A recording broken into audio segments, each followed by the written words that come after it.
Benvinguts. Estem al recinte industrial de Can Manyer. Can Manyer és una de les fàbriques més grans de Vilassar. Actualment en queden dues naus i la Casa del Vapor. Concretament estem a la nau nova, projectada per l'arquitecte Bonaventura Bassegoda el 1910.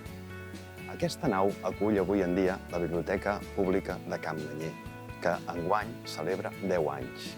El projecte final va ser dels arquitectes Febrer i Dilmer. Què dir-vos d'aquest recinte industrial? Encara, si tanquem els ulls, ressonen el soroll de telers, dels ordidors, de les filadores, el brugit de la maquinària, i en canvi, si obrim els ulls, hi ha un silenci. Hem passat d'un recinte industrial a un recinte de cultura, de lectura, de silenci. Però si resseguim els testimonis de la història, veurem que ens ha deixat petites senyals de l'antiga fàbrica de Can Manyer. Entre elles, el paviment hidràulic. Can Manyer acull la superfície en paviment hidràulic més gran de Catalunya, uns 400 metres quadrats.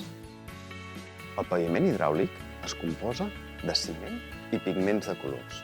Amb un motlle metàl·lic col·loquem el ciment amb els seus pigments de colors i premsem. Aquest premsat, un cop solidificat, ens dona aquesta textura del paviment que avui trepitgem a Can Manyer. El paviment de Can Manyer no és originari d'aquí. El 1910, quan van reforçar aquest terra, van anar als pisos que s'enderrocaven a Barcelona o a les cases on es comercialitzava aquest producte. Van agafar les restes i, sense seguir cap criteri ni estètic, perquè buscaven un criteri funcional, van repartir aquest paviment per tota la fàbrica, per reforçar aquest terra.